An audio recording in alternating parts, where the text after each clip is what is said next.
네, 오늘도 말씀 안에서 함께 교제하고 이 시간 예배할 수 있어서 감사합니다. 오늘 본문의 말씀을 가지고 이방 선교의 전초기지 안디옥 교회의 개척 성장 이야기라는 제목으로 말씀을 나누겠습니다. 우리가 매주일마다 이 예배에 참 많은 시간들을 말씀을 듣는 시간으로 채워가고 있습니다. 근데 목회자인 또 설교자인 저 자신은 매주 묻습니다. 하나님, 오늘 이 시간의 의미가 무엇입니까? 이 시간 왜 말씀이 나누어져야 되고 우리는 말씀 앞에 머물러야 됩니까? 우리도 너무 잘 아시겠지만 성경의 일관된 증언은 하나님의 통치와 하나님의 나라가 우리를 의롭게 하시고 우리를 참된 평강과 희락으로 인도하신 그 나라의 통치가 말씀 중에 임하시기 때문입니다. 간혹 우린 신앙을 열광주의로 흘러갈 때가 있습니다. 그러나 참된 신앙의 본질은 영광을 보는 겁니다. 내 흥에 취해서 내 만족의 어떤 욕구를 따라 어떤 성향과 기질을 채우기 위한 어떤 여정이 아니라 그런 어떤 거기에 맞는 신앙의 스타일을 찾는 여정이 아니라 하나님의 영광을 보셔야 됩니다. 그런 면에서 우리는 매주 말씀 앞에 서게 되는 것입니다. 그러므로 설교자인 저 자신과 말씀을 듣는 우리 모두가 그런 하나님의 영광을 보게 해달라고 기도하셨으면 좋겠습니다. 특별히 오늘 본문을 봐도 우리는 안디옥 교회가 이제 세워져 가는 이야기들을 보게 될 텐데 그 과정 속에 쓰임받은 사람들, 수고하는 인생들의 이야기가 있지만 그들 이면에 일하신 하나님을 놓치지 않아야겠습니다. 다음 주에도 살펴보겠지만 이 안디옥 교회의 태동이 되는 이 오늘 이야기 속에 예루살렘이 이 안디옥에 전해진 복음의 흥황함을 듣고 바나바를 보냈을 때 23절에 보시면 이런 표현이 나옵니다. 그가 이르러 하나님의 은혜를 보고 기뻐하더라. 가서 진짜 예루살렘의 교회가 궁금했던 거죠. 거기에 일어난 일이 정말 하나님이 하신 역사인지 아니면 그냥 그릇된 역사인지를 확인하고 싶었던 겁니다. 가서 봤더니 물어봤더니 확인했더니 하나님의 일하심을 보게 된 거죠. 그런 맥락에서 오늘 우리는 이 시간 주어진 본문 안에서 안디옥 교회가 세워가진 이 이야기 속에 증거되고 있는 하나님의 손길을 한번 보고 싶습니다. 여러분, 우리가 살아가다 보면 도무지 이해할 수 없는 상황들을 만날 때가 있습니다. 심지어 그게 너무 우리를 고통스럽게 할 때가 있죠. 그래서 참 답답한 것은 제 경우지만 그게 어떤 의미가 있는지 이해되지 않을 때입니다. 그러니까 생고생하는 듯한 느낌이 들 때는 거죠. 우리의 삶에 여러 단편들이 조각처럼 흩어져서 통합되지 않을 때는 참 답답함을 느끼게 됩니다. 그러나 그 자체는 참 고생스러운 이야기였는데 그게 오늘의 나를 만들었다라는 느낌과 깨달이 오는 그 순간 지난날의 그 고통이 내 삶의 일부로서 그나마 그런 가치가 있다는 것이 깨달은 그 순간 그것은 우리를 빛나게 하는 도구가 됩니다. 사람들이 박수 쳐줄 만한 그런 영광스러운 것만이 그럴듯한 것만이 우리를 빛나게 하는 게 아니라 때로는 그 고통과 상처가 우리 존재됨을 빚어낼 때 그 빛은 참 매력적입니다. 그런 하나님의 어떤 은혜들을 우리가 사모하면서 오늘 본문을 보다 보니까 그런 소망을 우리가 가질 수 있는 근거들을 찾게 되는데 그것은 다른 것이 아니라 하나님 그분께서 우리 삶에 단절된 것 같은 여러 사건들, 아무 의미 없어 보이는 일들 속에 개입하시고 간섭하시고 묶어 엮어 일하심으로써 뭔가 궁극적인 그 목적을 향해 우리를 인도해 가신다라는 그런 사실들을, 그 흔적들을 보게 되기 때문입니다. 이것은 마치 숙련된 직조공이 시줄과 날줄처럼 여러 실들을 엮여서 그림을 만들어가는 그런 작품과 같습니다. 사진을 보시게 되면 테비스트리라는 이런 직조물인데요. 보시니까 여인이 보이시죠? 밑에 여러 개의 실들이 보이시죠? 여러 개의 실이 있고 수없는 실들이 서로 엮이면서 뭐가 만들어지냐면 그림이 만들어지는 겁니다. 참 신기하죠? 붓으로 그리는 것도 참 어려울 텐데 실을 그 색깔에 맞게 명암에 맞게 배치해가지고 엮어가면서 시줄과 낱줄이 엮이면서 직조되어가는 이 작품을 보면서 우리는 하나님의 손길을 보게 됩니다. 수많은 우리 삶의 조각들이 이 숙련된 직조공이신 하나님의 손길 안에서 한 목적을 향해 만들어져 가고 있다는 것, 뭔가 묶여 기여하고 있다는 것, 그것들을 이 작품을 통해서도 보기 때문이죠. 자, 이런 안목 안에서 오늘 우리는 하나님의 손길이라는 주제 아래서 오늘 본문에서 그 흔적들을 좀 생각해 보고자 합니다. 먼저 보게 된 하나님의 흔적, 그 손길은 흩어진 조각들을 연결짓고 묶어 엮으심으로 큰 그림을 완성해 가시는 하나님이십니다. 여러분, 오늘 본문에 보면 주목할 것은 11장 19절이 그때로 시작된다는 겁니다. 그때라는 것은 어느 시점에 대한 이야기겠죠. 그리고 그 내용은 바로 그 앞부분에 베드로와 고넬료가 만나서 복음이 전해지고 성령이 임하고 고넬료와 함께 있던 이방인들이 예수를 믿게 되는 그런 일들이 기록되어 있습니다. 또한 이 소식을 받아들이기 힘겨웠던 예루살렘 성도들, 특별히 유대인 출신의 신자들이 그것을 하나님의 일로 받아들이는 설득의 과정까지 이야기되고 있습니다. 그런데 오늘 본문의 이야기는 그 지역 자체도 앞선 이야기는 가이사랴고 지금 우리가 본문을 보고 있는 장소는 안디옥입니다. 가이사랴와 안디옥의 각각의 다른 이야기들이 있는데 그때라는 표현으로 이어지고 있습니다. 이런 표현들을 이음구절이라고 합니다. 이음구절. 앞의 내용과 뒤의 내용이 무관하지 않다 이렇게 얘기하는 겁니다. 근데 이런 질문을 해보게 되는 거죠. 말씀드린 것처럼 앞뒤 맥락을 살펴보면 전혀 무관해 보이는 이야기들이 이어지고 있다는 겁니다. 바꿔 생각해 보면 왜 하나님은 전혀 무관해 보이는 이 사건들을 관련짓게 하셨을까? 이게 오늘 우리가 묵상해야 할 포인트인 겁니다. 하나 단서를 우리가 보게 되면 사도행전 13장에 가게 되면 오늘 태동한 이 안디옥 교회가 잘 성장해서 이제 13장 이후에 바울 중심으로 펼쳐지는 이방 선교의 전초기지가 된다고 나옵니다. 전초기지라는 게 뭡니까? 하나의 전투 용어일 수 있겠지만 가장 유리한 위치에 서서 그 모든 어떤 전장의 상황을 주도해가는 선두에 선 기여하는 역할을 한 자 아닙니까? 교두부 역할을 하는 사람이죠. 아주 결정적인 역할을 하는 사람이죠. 위치죠.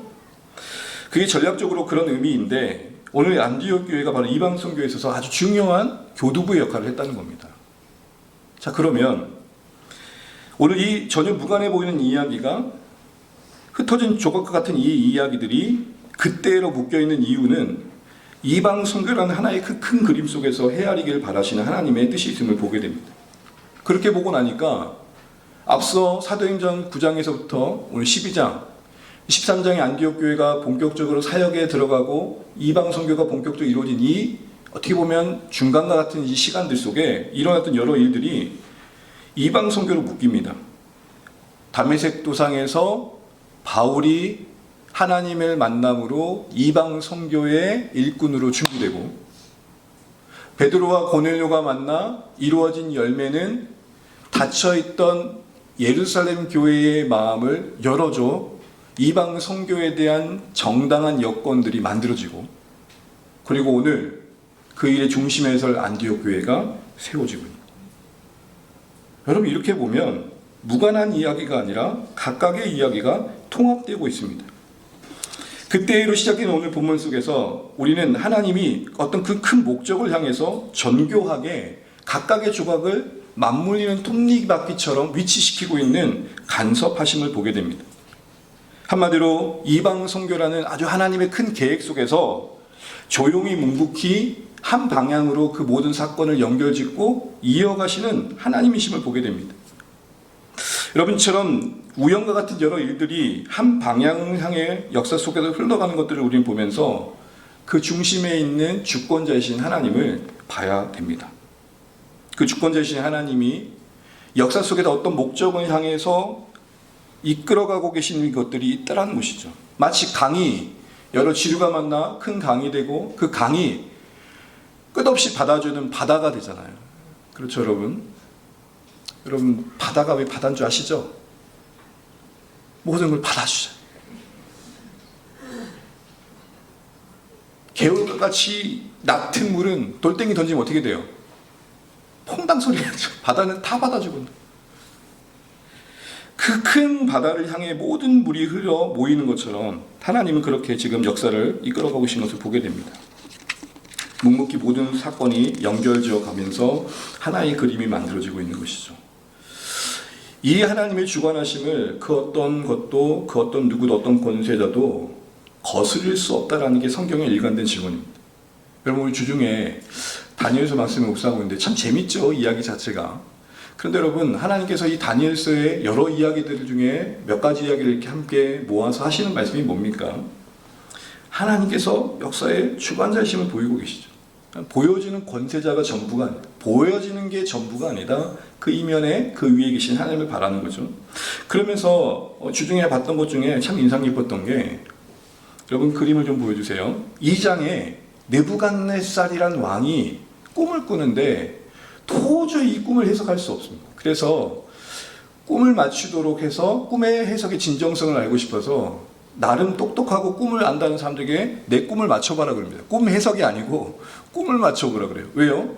꿈 얘기해놓고 해석 들으면 그럴듯하게 해몽이 나을 수 있잖아요. 그래서 꿈을 맞춰보라고 합니다. 누가 맞히겠어요? 그래서 피바람이 불 그 시점에 딱 등장한 게 다니엘. 그래서 영웅은 위기 때에 등장하는 거예요. 그래서 다니엘을 통해서 하나님께서 지혜를 주시고 해몽해 주시는 그 내용이 뭡니까? 그 다음 보여주세요. 화면. 네. 그 전에 거 없나요? 네. 보시면 맨 왼쪽 게 2장 내용이고 오른쪽에 3장인데, 보게 하신 꿈의 내용은 뭐였냐면 각각의 부위가 다른 큰 신상이었습니다. 머리는 금, 가슴은 은, 배하고 넓적다리는 놋, 그리고 종아리는 새, 발바닥은 새와 진흙. 그러니까 재료가 다른 각각의 신체 부위를 가지고 있는 신상이었고, 이것은 어떻게 해석됐습니까? 각 나라였죠. 금은 바벨론, 느부갓네살 왕. 그런데 그게 언젠가 모가지를 하신 이유가 있을 것 같아요. 끝내고 은으로 상징되는 또 다른 나라가 일어난다는 거예요. 이 꿈을 꾸고 해석되니까 다니엘을 통해서 하나님의 그 놀라운 지혜를 들은 이 왕은 하나님의 영광 돌립니다. 이 경험이 유효기간이 한계가 있죠. 그래서 3장 가서 이 왕이 뭐 해요? 오른쪽 보시면 금신상으로 꿈을 봤던 신상을 만들어요. 여러분 여기서 좀 재밌지 않으세요? 봤던 건 뭐예요? 금, 은, 새 이렇게 됐는데 다 뭘로 덮어버렸어요? 이게 무슨 말이에요? 모가지에서 끝낼 생각 없다라는 거예요. 지금 어떻게 하겠다는 거예요? 앞으로 나는 영원하리라. 이런 교만한 왕에게 4장에서 어떤 일이 일어나죠? 4장 그 다음 보여주세요. 나무로 상징되는데 하늘에 닿는 나무, 이것도 느부갓네살 왕의 상징이에요. 근데 하나님이 하늘에 한 관찰자를 보내서 베어버려요. 이거 뭘 말하는 거예요? 너 금으로 덮으려고 했던 그 오만한 생각 내가 다 베어버릴 거야. 뭘 보여주시는 거죠? 절대자처럼 여겨졌던 느부갓네살 왕도 크신 하나님 아래에 있는 존재. 그래서 여러분 느부갓네살입니다. 4살 정도밖에 안 되는 왕. 이러한 역사를 거스릴 수 없음에도 불구하고 온 신상을 순금으로 덮어서 자신의 위엄을 드러내고 나는 영원할 거라고 고집을 부려도 세월을 이길 수 없는 겁니다. 여러분 기술이 요즘 좋아져가지고 많이 이렇게 해충하시잖아요. 그래도 여러분 꺾을 수 없잖아요. 거스를 수 없잖아요. 그것이 우리의 존재입니다. 그런데 여러분 이걸 인정하는 게 겸손이고요. 그렇기 때문에 우리는 하나님이 주권자가 되셔서 그 중심에 서셔서 선하신 계획 속에 큰 그림을 그려가고 있는 것을 신뢰하면서 살아가야 된다라는 것을 오늘 여기서 잠시 생각해 보게 됩니다. 제가 많이 살진 않았지만 참 힘든 것 중에 하나는 인생은 예측 불허하는 것입니다. 살아가면서 살아갈수록 학원이 줄어들고 있습니다. 젊었을 때는 요시, 이거 일본어입니다. 할 수 있어 이렇게 했는데 가면 갈수록 어떻게 돼요? 은혜가 있어야지. 약해지는 걸까요? 아니요. 있어야 할 자리로 되돌아가는 겁니다. 허세가 아닌 진짜 있어야 할 그 자리, 바로 하나님을 의지한 자리로 되돌아가는 것이죠. 그러면서 약함은 쓰임받는 겁니다. 그런 의미에서 약함이 진짜 강함의 자리에 우리 서게 합니다. 이런 하나님에 대한 큰 그림의 역사를 가지고 주관해 가신 것을 신뢰해 갈 때 혼돈 속에 그나마 우리는 평안을 지킬 수 있는 것이고, 고난 속에 인내해 가고, 특별히 겸손하게 우리 삶을 수용해 가게 됩니다. 우리 삶의 그냥 어떤 원망의 대상으로만 여기지 않고 하나님께서 왜 나를 여기 두셨는가라는 소명의 관점에서 해석해가는 안목이 자리매김하게 되는 것이죠. 벗어내야 될, 떠나야 될, 던져버려야 될 단순한 짐이 아니라 거기에 두심으로 이루시고 싶어 하시는 하나님의 계획이 뭐지? 이걸 고민하다 보니 다른 안목에서 인생이 해석되는 겁니다. 더 나아가 아직 오지 않는 날들에 대한, 가보지 않는 길에 대한 두려움이 본능적인 우리가 그 두려움을 이길 수 있는 소망을 갖게 되는 것입니다. 왜요? 하나님은 선한 계획 속에, 그 큰 그림 속에 우리의 인생과 역사를 주관해 가고 계심을 증거해 주시기 때문에 그 하나님 근거 속에 우리는 그런 소망을 갖게 되는 것이죠. 바라고 원하는 거, 우리 사랑하는 주 안의 모든 가족들에게 특별히 이 1년을 두고 볼 때 전혀 엉뚱해 보이는 여러 사건들, 여기서 터지고 여기서 터지고 이게 뭐지라고 아직도 해석되지 않은 모든 사건들을 언젠가 묶어내어 내 삶에 아름답게 자리매김하실 하나님을 바라보시는 믿음이 오늘 말씀의 근거에 새로워지시기를 간절히 바랍니다. 주권자이신 하나님이 큰 그림 속에 교회의 역사와 우리 인생의 역사를 이끌어가고 계십니다. 이어가고 계십니다. 두 번째로 볼 수 있는 하나님의 손길은 위기를 기회로 바꾸시는 하나님입니다. 앞서 하나님은 묶어 엮으시고 이끄시는 하나님이라면 바꾸시는 하나님입니다. 기독교 신앙의 아주 절묘한 것 중에 하나는 위기가 위기로만 끝나지 않는다는 겁니다. 오히려 그 위기가 하나님의 놀라운 역사의 촉매자가 될 때가 훨씬 더 많습니다. 오늘 안디옥 교회 현장이 그렇습니다. 오늘 안디옥 교회 보시게 되면 이런 내용이 나오죠. 스데반의 일로 말미암아 흩어진 자들. 스데반의 일로 말미암아 흩어진 자들. 이것은 사도행전 8장과 엮이죠. 그때 스데반의 순교는 예루살렘 교회에 아주 큰 박해를 일으키는 촉발의 계기가 됩니다. 우리 사도행전 8장 1절 같이 한번 읽어보겠습니다. 시작. 그날에 예루살렘에 있는 교회에 큰 박해가 있어 사도 외에는 다 유대와 사마리아 모든 땅으로 흩어지니라. 아멘. 큰 박해가 스데반의 순교를 계기로 일어나게 된 거예요. 이거 기독교인들 가만히 두면 안 되겠다, 이렇게 된 거죠. 그래서 사도들 소수를 제외하고는 나머지는 다 어디든 도망가야 될 피난민의 형편에 처하게 된 겁니다. 이게 뭘 보여주는 겁니까? 뿔뿔이 흩어져야 될 만큼 삶의 거점을 두고 고향을 등지고 흩어져야 할 만큼 절망적이라는 거예요. 여러분, 그런 일이 절대 일어나면 안 되겠지만 우리가 살고 있는 이곳에 폭탄이 떨어져요. 그럼 어떻게 다들 그걸 두고 흩어지잖아요. 어디든 살 곳을 찾잖아요. 바로 그런 상황이 펼쳐진 겁니다. 그런데 오늘 이 상황 속에서 열매 맺은 게 뭐다? 안디옥 교회랍니다. 앞서 우리는 이 본문을 살피면서 이 부분의 유사한 내용을 살펴봤는데 다시 보게 되면 그 중심에 뭐가 있었냐? 여러분, 오늘 저는 이걸 꼭 기억하시면 좋겠습니다. 흩어졌지만 흐트러지지 않는 자들이 있었어요. 흔들지만 흔들리지 않은 자들이 있었어요. 넘어지지만 아주 넘어지지 않는 자들이 있었어요. 내가 여기 왜? 라는 질문밖에 없는 형편 속에서도 마땅히 해야 될 것들을 놓치지 않는 자들이 있었어요. 여러분, 우리는 살아가다 보면 어떤 상황과 여건이 안 돼서 하나님께 마땅히 드려야 될 신자의 가장 기본적인 정체성과 의무가 되는 예배를 포기한다든지 하나님에 대한 신앙을 뒤로 미루는 경우도 종종 있어요. 그런데 오늘 이 사람들은 적어도 흩어졌지만, 어려웠지만, 예측할 수 없는 상황에 던져졌지만, 적어도 거기가 이해되지 않았지만 뭐는 포기하지 않았다고요? 하나님 앞에 신자됨의 자신을 포기하지 않았다. 그 증거가 뭡니까? 19절 20절을 보겠습니다. 같이 한번 읽어보겠습니다. 그때에 스데반의 일로 일어난 환난으로 말미암아 흩어진 자들이 베니게와 구브로와 안디옥까지 이르러 유대인에게만 말씀을 전하는데 그 중에 구브로와 구레네 몇 사람이 안디옥에 이르러 헬라인에게 말하여 주 예수를 전파하니. 뭘 전파했대요? 주 예수를 전파. 아니, 내 코가 석자잖아요. 아니, 좀 뭔가 좀 나아야 뭐라도 하죠. 지금 만약에 급하게 쫓겨나갔다면 생필품도 못 챙겼을걸요? 여러분, 그때가 지금처럼 어디 다이소가 있었겠어요? 편의점이 있었겠어요? 요즘 애들이 진짜 역사의식이 없어요. 이해를 못 하더라고요. 피난민 있다는 게. 아니, 목사님, 어디 가든 편의점 있잖아요. 근데 미치고 환장하겠어요. 짜장 시키면 되고 짬뽕 시키면 된대요. 얘들 왜 그러죠? 우리 애들이 보리와 쌀을 구별할까요? 저희 때는 어떻게 구별한 줄 아세요? 쌀, 보리 하면서 얼마나 잘 구별했는데요.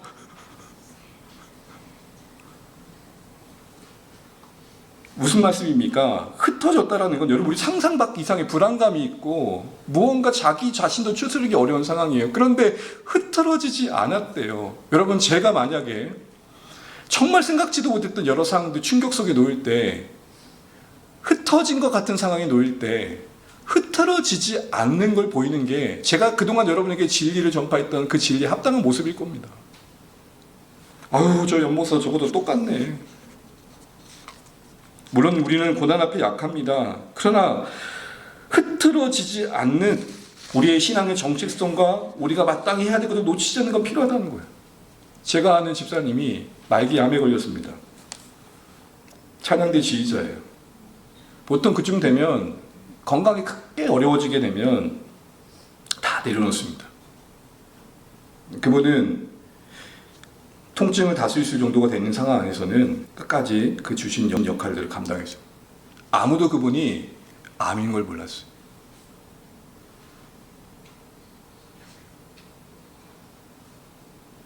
사랑하는 주안의 가족 여러분, 오늘 이들은 마치 민디리아 씨처럼 바람을 타고 휙 날다가 자기도 원하지 않는 그곳에 덜커니 떨어진 거예요. 그러나 생명의 본질은 살아있기 때문에 생명력을 발휘한 것입니다. 이 결과 하나님이 섭리 가운데 허락하신 그 흩으심은 그 흐트러지지 않은 속에 귀한 위기가 기회가 되는 역사를 만듭니다. 어찌 보면 원망이 될 만한 일이었는데 교회가 시작되는 원인이 됩니다. 그 촉발된 박해는 귀한 사역의 출발이 됩니다. 모든 것을 잃어버린 위기는 새로운 시작의 계기가 됩니다. 더 선한 방향으로 바꿔가시는 하나님의 일하심 속에 흐트러지지 않는 인생들을 가운데 두시고 하나님은 위기를 기회로 바꿔가셨던 거예요. 요셉의 이야기와 이스라엘 역사기는 그런 모든 것들을 늘 우리에게 보여줍니다. 너무 기가 닳도록 들었던 요셉을 생각해 보시죠. 형들에게 팔린 그 비극적인 위기는 그의 흩으심이었습니다. 그러나 그가 가는 곳마다 하나님과 동행했던 삶의 증거들은 결국 이스라엘을 구원하시는 하나님의 계획을 이루는 계기가 됩니다. 애굽왕 바로가 압제가 극에 달할 때 이 요셉을 부르는 왕이 되어 고통이 더할 때 그래서 일어나는 원망은 새로운 역사의 시작이 되는 출애굽의 원인이 됩니다. 원망이 원인이 되고 위기가 계기가 되고 촉발된 상황이 출발이 되는 바꾸시는 이런 하나님의 은혜는 여전합니다. 그러기에 사랑하는 주안의 가족 여러분, 우리 인생의 온갖 것을 재료 삼으셔서 더 선한 방향으로 바꿔가시는 하나님의 이 바꾸심, 이것이 우리의 어떤 던져진 흩은 상황 속에서도 소망의 근거가 되시기를 간절히 바랍니다. 세 번째로 볼 수 있는 하나님의 손길은 개입하셔서 열매 맺게 하시는 하나님이십니다. 우리 21절 말씀 같이 한번 읽겠습니다. 시작. 주의 손이 그들과 함께 하심에 수많은 사람들이 믿고 주께 돌아오더라. 아멘. 언뜻 눈에 들어오는 것은 수많은 사람들이 돌아왔다는 겁니다. 그 수많은 사람들이 믿고 주께로 돌아오는 그 가정 속에 그 주된 원인은 안디옥에서 복음을 전했던 사람들의 애씀도 있었지만 그것 가운데 함께 하시는 주의 손이 있었음을 직접적으로 밝힙니다. 가장 직접적인 원인은 하나님 그분이셨음을 말합니다. 아무리 우리가 애써 노력한다 할지라도 하나님의 결정적인 개입과 간섭하심이 없이는 우리가 원하는 열매를 맺을 수 없다는 게 성경의 증언입니다. 이 진술은 우리를 겸손케 해야 됩니다. 특별히 주의 손이 함께 하셨다는 것은 사도행전 내에서는 단순히 보이지 않지만 함께 하셨어라는 어떤 영적인 위안 정도가 아니고 실제적인 역사가 나타날 때 표현됩니다. 실제적으로 뭔가 눈에 보이는 가시적인 증거들이 나타나서 그 전하는 자들이 복음을 입증해 줬다는 겁니다. 우리 잘 아시는 것처럼 성경에 기록된 기적의 일관된 목적은 그 기적을 통해 나타나신 하나님의 권능이며 그 권능의 하나님의 살아계심을 증거함을 통해서 그분이 하신 말씀에 권위를 더하는 겁니다. 여러분, 우리 보통 참 살아가다 보면 이런 말 들으면 안 되는데, 제가 만약 이런 말 듣는다고 생각해 보십시오. 연 목사가 말하면 콩으로 매줘서도 안 믿어야. 이 말은 뭐예요? 그렇게 짠하게 보지 마세요. 그런 말 많이 듣고 있지는 않아요. 콩으로 매줘서 안 맞는 무슨 말이에요? 그만큼 신뢰가 안 된다는. 안디옥에서 처음 만난 사람들에게 복음을 전하는데, 그 복음이 그들에게 받아들여지는 과정 속에 하나님은 기적처럼 여러 가지 일들을 일으키셔서, 때론 치유로, 때론 어떤 큰 기적으로, 때론 귀신이 쫓겨는 일들로 복음을 입증해 주셨다는 겁니다.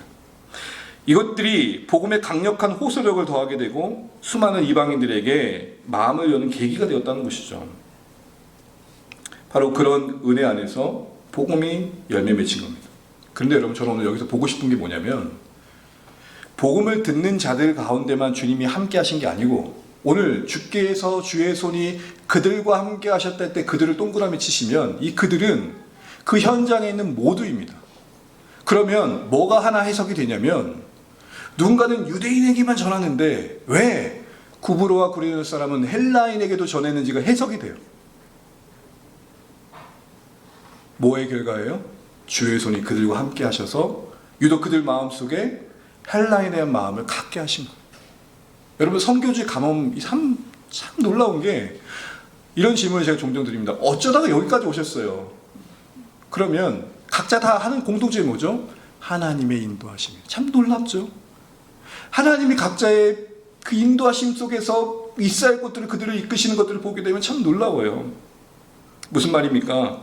오늘 모두가 다 유대인에게만, 아직은 이방인은 복음이 그들에게는 필요 없다고 생각했던, 닫혀있는 그 마음을 갖고 있던 모두가 그랬던 그 사고 속에 특별히 몇 사람에게는 하나님이 개입하셔서 활짝 마음의 문을 열고 다가가게 하셨다는 겁니다. 그 주신 마음을 따라 뭔가 자신들이 할 수 있는 일을 했을 때 맺혀진 열매가 안디옥 교회였다라는 것입니다. 어떤 전략적인 접근이 아니었어요. 구브로와 구레네 몇 사람에게 주의 손이 함께 하심으로 그들 마음이 열림으로 헬라인에게도 복음이 전해진 가운데 이루어진 열매라는 것은 오늘 우리에게 참 중요한 사실 하나를 각인시켜줍니다. 보통 여러분, 사역을 하다 보면, 또 누군가에게 복음을 전하다 보면 주된 기도는 누구예요? 복음을 듣는 자들이에요. 그렇지 않습니까? 조금 확장해보면, 보통 결혼할 배우자를 찾게 되면 청년들이 기도 제목을 물어봐요. 어떤 기도 제목을 기도했냐고. 제가 묻는 자들에게는 이렇게 얘기합니다. 너를 위해 먼저 기도해라. 우리는 나는 그대로 두고 누구를 만나든 가장 최선의 조건을 가진 자가 나에게 오기를 바라요. 여러분, 최선의 조건은 없어요. 늘 말씀드리잖아요. 왜 백설공주 이야기는 행복하게 살았다로 끝났는지. 그 뒤 이야기 나오면 동화가 안 된다니까요. 왕과 공주는 안 싸웠을까요? VIP를 향해 우리가 기도해야 되지만 더 중요한 주의 손이 함께할 당사자는 누구냐? 우리 자신입니다. 자녀를 위해 기도해야 되지만 자녀를 바라보는 부모 자신을 위해 먼저 기도하셔야 돼요. VIP를 위해 기도해야 되지만 VIP 이전에 그를 바라보는 우리의 마음을 위해 먼저 기도하셔야 돼요. 참 힘들죠. 우리가 그들을 바라보는 시선을 위해서, 마음가짐을 위해서 기도하는 것들이 있어야 오늘 이러한 아름다운 열매를 보게 된다는 겁니다. 자칫하면 주님의 손이 헬라인에게만 임한 것처럼 묵상될 수 있지만 아니요. 주의 손이 그들 가운데라고 할 때는 그곳에 있는 모두에게 임했던 것이고, 그 안에는 복음을 전하고 했던 몇 사람에게도 임한 것입니다. 그랬을 때 아무도 시도하지 않았던 새로운 시도가 가능해졌던 것이죠. 오늘 주보 칼럼을 보시게 되면 이런 맥락에서 우리는 VIP라는 기도 이전에 VIP를 품고 기도하는 우리 자신을 기도해야 된다고 제목을 올려놨습니다. 제가 잠시 읽어드리면, 하나님 아버지, 먼저 VIP를 섬기는 저희의 마음과 자세를 두고 기도합니다. 품게 하신 영혼들은 구원하시기를 기뻐하심을 알고 이들이 구원받은 일에 쓰임받기를 원합니다. 하나님 때가 이르러 진전을 보일 때까지 인내하고 포기하지 않게 해주십시오. 끝까지 사랑하게 해주십시오. 기도하게 해주십시오. 주시는 지혜로 섬기며 구원의 손길로 쓰임받게 해주십시오. 바뀌어야 될 사람이고 변화되어야 할 사람이지만 그 전에 우리가 쓰임받은 사람으로서 준비됨이 필요하다는 것이죠. 이것은 우리의 현실적인 상황에서도 이런 기도는 절실합니다. 사실 우리 삶을 가만히 보게 되면 초심이 끝까지 뒷심되기가 어렵잖아요. 가만 보면 어느새 이전에 해왔던 것들을 간습처럼 반복합니다. 어쩌면 와락 8번째 시간도 어떤 분에게는 그냥 늘 하는 거 아니야 라고 여겨질지 모르겠습니다. 또한 우리는 어떤 상황 앞에 핑계가 더 많이 나올 때가 많습니다. 또 쉽게 포기할 때가 많습니다. 저라고 예외겠습니까? 그래서 여러분 우리는 뭐가 필요합니까? 날마다 주님의 손이 필요합니다. 매 순간 주님의 손길이 우리 가운데 먼저 임해야 됩니다. 이 사실에 절박함을 가지십시오. 그럼 여러분 하루의 시작은 이런 기도로 시작하게 될 겁니다. 하나님, 오늘도 저를 그 손길로 붙들어 주십시오. 선을 지키게 도와주십시오. 한 걸음 더 내디딜 만한 제로인에 향하는 데 걸음 되지 않도록 나를 붙들어 주십시오. 내가 먼저 하나님의 사랑으로 충만하게 해주십시오. 이렇게 기도하게 되실 겁니다.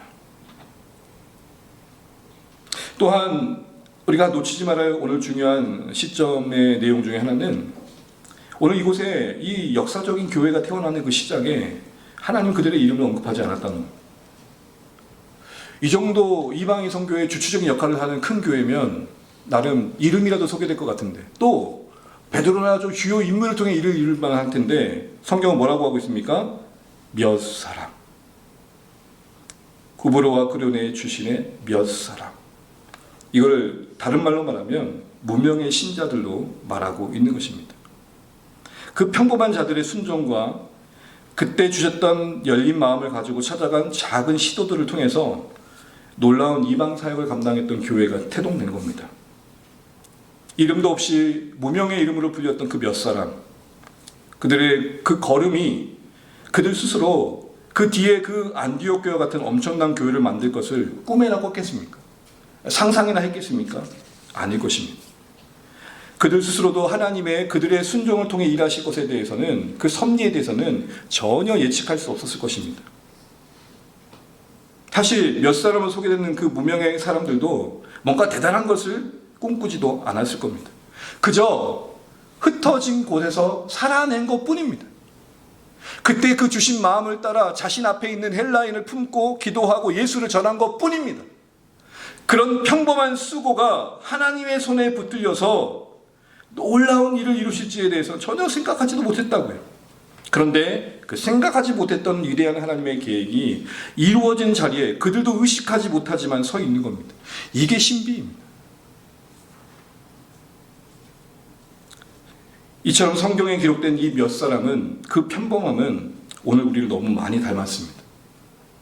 그래서 위로가 되고 도전이 됩니다. 우리는 참 평범합니다. 그저 하루하루를 살아가는 것뿐이죠. 꿈을 꿔라, 비전을 가져라. 사실 그거 우리와 무관할 때가 많습니다. 그냥 하루 사는 것도 버기 없습니다. 그런데 여러분, 역설적으로 그 버겨운 하루를 살아내는 게 하나님의 위대한 계획의 일부가 될 수 있다는 것을 잊지 마십시오. 위대한 일은 위대한 사람을 통해 이루어진다는 편견에서 자유하십시오. 하나님의 전체의 계획을 다 아르지 못하는 우리 모두는 그저 하나님이 일하심 속의 한 부분으로서의 자신의 위치를 감당하는 것뿐인 그런 의미에서 굳이 우리가 뭔가 대단해져야 된다는 압박감에서도 자유하십시오. 물론 하나님이 우리를 유명하게 한다면 하나님 뜻대로 선용하십시오. 그러나 그렇게 되지 않았기 때문에 아무런 일도 할 수 없다는 생각도 하지 마십시오. 이왕이면 물질적으로 넉넉하면 더 좋겠죠. 이왕이면 더 건강하면 좋겠죠. 이왕이면 여러분 담임 목사가 박사학위 있으면 좋지 않습니까? 내년에 장로님 박사학위라도 좀 이왕이면 좀 차은우 같은 목사님은 괜찮지 않을까요?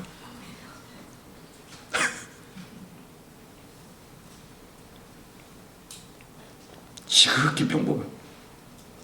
그래서 귀한 줄 모릅니다. 그게 맹점입니다.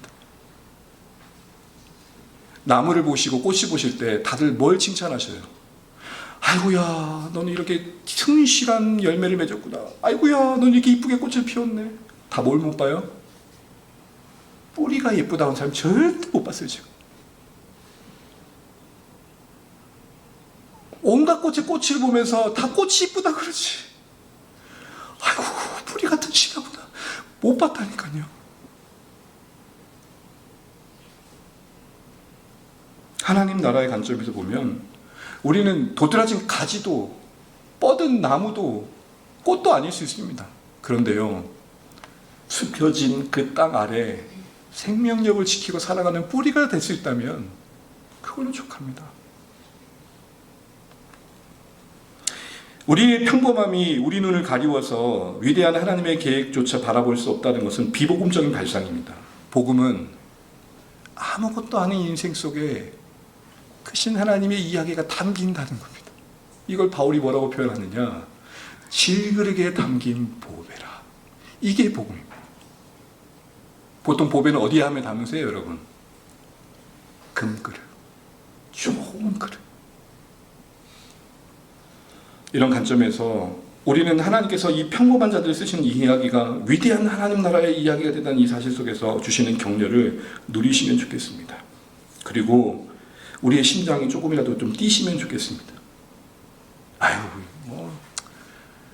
제가 뭐라고요? 물론 그런 겸손함도 필요한데 그게 자괴감이 되지 않으시면 좋겠어요. 인정하고 수용하되, 그러나 이 평범한 인생이 위대한 하나님과 동행할 수 있다는 열린 가능성마저 닫지 않으시기를 바랍니다. 여러분을 사랑하시고 귀히 여기시고 그런 의미에서 안아주셔야 됩니다. 최근에 경주에서 2025 에이펙이 열렸습니다. 나라로는 큰 행사였죠. 무대엔 GD가 섰습니다. 맞죠, GD? 아유, 잘하대요. 근데 여러분, 그 나라 행사가 하나님 뜻 안에서 잘 됐도록 기도했던 건 접니다. 아십니까? 2025 에이펙이 잘 된 건 제가 기도해서 그런 겁니다. 이 정도의 배짱은 가져야 된다고요.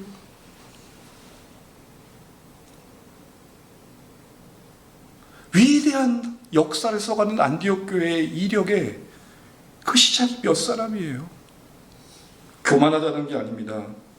이 작은 가슴에 크신 하나님 때문에 꾸는 꿈이 있으시면 좋겠다는 겁니다.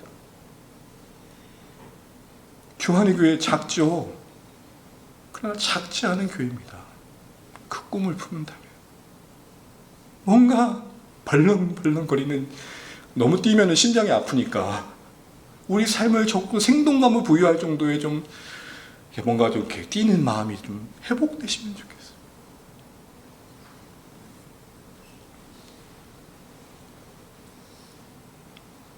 우리 흔히 설교 시간 이런 표현서 죄송합니다. 돈이 없지 가오가 없노. 그래. 여러분, 가오라는 말이 뭔지 아십니까? 일본어로 얼굴 말하고. 그러니까 우리가 돈이 없지 얼굴이 없노, 체면이 없노, 자존심이 없노, 위세가 없노, 이 말인 겁니다. 우리 얼굴을 누가 빛나게 하십니까? 하나님이 빛나게. 그거 맞는 거죠. 야, 우리가 물질이 없지 가오가 없노. 하나님이 우리 얼굴 빛나게 하시면 되는 거지. 허세 차원에서 하는 말이 아니라 진짜 우리의 가오답게, 이런 표현이 좀 상스럽긴 하네요. 우리의 얼굴을 참 아름답게 빛나게 하실 하나님, 그분을 바라보자는 거죠. 여러분, 혹시 하나님이 큰 꿈을 꾸게 하시면 너무 이런 걸 그러지 마시고 주신 마음을 가만히 묵상하고 기도하시면서 하나님의 뜻에 참여하는 마음들을 가져가시면 좋겠습니다. 잊지 마십시오. 몇 사람의 평범함이 하나님 나라의 위대한 역사를 써간 안디옥 교회의 시작이었습니다. 우리 주안의 교회가 그 몇 사람 되기를 간절히 축복합니다. 말씀을 맺겠습니다. 우리 삶과 공동체 가운데 함께 하시는, 보이지 않지만 분명히 함께 하시는 그 하나님의 손길을 다시 생각하고 묵상하고 1차적으로 여러분의 삶의 자리에, 공동체 속에 누리며 적용해 가면 좋겠습니다. 온갖 것들, 흩어진 것들을 묶어 의미 있게 하시는 주관자이십니다. 위기를 바꾸시는 하나님이십니다. 평범함 위에 그 손 함께 하셔서 하나님 나라의 위대한 역사에 참여하게 하시는 분이십니다. 이끄시는 하나님, 바꾸시는 하나님, 개입하여 열매 맺기시는 하나님이 계신다면 우리 비록 작은 인생이지만 소망이 있지 않을까요? 혼돈 속에 있지만 그래도 용기 얻을 수 있지 않을까요? 그러게 우리가 할 수 있는 최선은 뭡니까?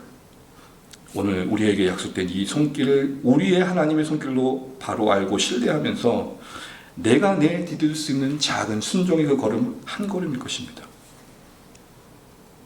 이런 믿음으로 살아내셔서 우리 매일같이 열리는 평범한 하루하루가 하나님의 손길 안에서 복되어지시기를 간절히 축복합니다. 혹여나 하나님 혹시 여러분 인생에 흩으심이 있다면 흐트러지지 않으시길 바랍니다. 지킬 자리를 지키시고 끝까지 하나님을 바라보셔서 하나님 자녀됨의 명예로움을 지키십시오. 그게 승리입니다. 그래서 우리 하나님 영광 받으시고 우리 모두가 그 성도님의 생애를 통해 하나님을 보게 될 것입니다.